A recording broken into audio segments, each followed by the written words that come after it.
Hi everybody. Here's another economic collapse update. Russia and Saudi Arabia are freezing oil production. I have three sources, one by Bloomberg, one by FT, and one by Business Insider Finance. All saying the exact same thing. Saudi Arabia has agreed with Russia to freeze oil output if they're joined by other large producers in the first coordinated move to try to reduce a near-record supply and halt collapse in prices. So this may sound like a good thing, folks, but remember, those in power are never going to allow what's going on right now to continue.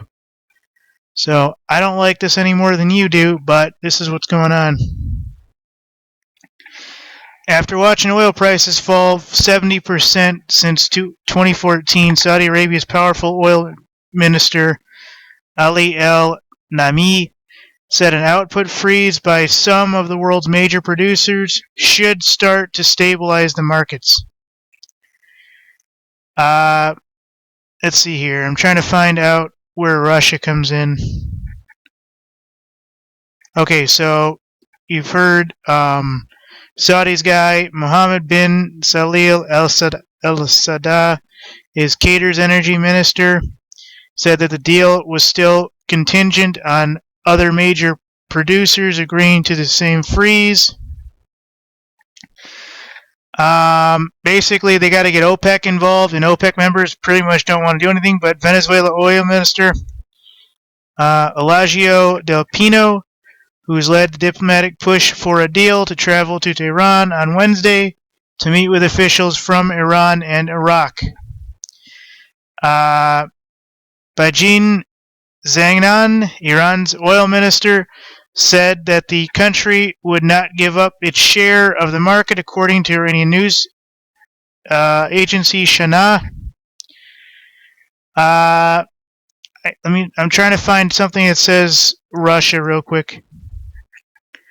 Alright, well, basically what this says is that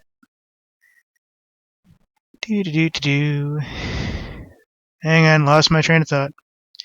Alright, so news on the meeting between Saudi Arabia and Russian officials caused oil prices to spike as much as 6% from the formal announcement alone.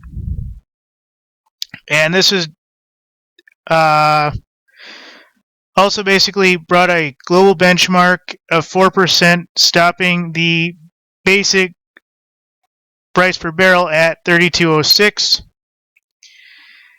At 1854 GMT, marking a 10% intra-way swing. It's a lot here. Let me just show you.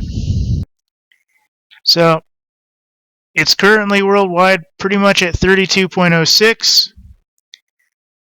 with a 10-cent intraday swing, which is pretty decent still. What I'm going to say about this, folks, is there's a lot of powerful players out there that don't want this thing to go anywhere. And those powerful players are controlling OPEC and everything else. And basically, in order to sway OPEC, what they need to do is they need to get they need to get a large group of coalition fighters. That's exactly what they're doing.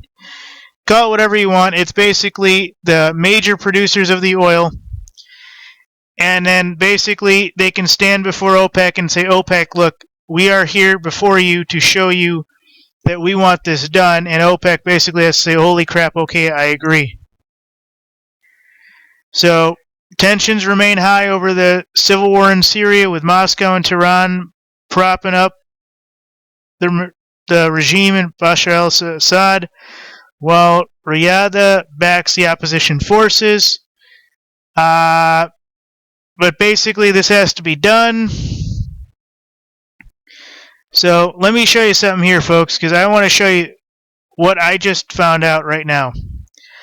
Remember that economic collapse, or the one yesterday about the 350,000 troops standing in Syria, right? Okay. Let me just show you what I just read so that you understand what this is really about. Wink, wink, nod, nod. Okay? Civil war in Syria with Moscow and Tehran popping up. Okay? In Syria, folks. What does that mean? It goes back to Bible prophecy. It means that Iran and Russia are already in alliance.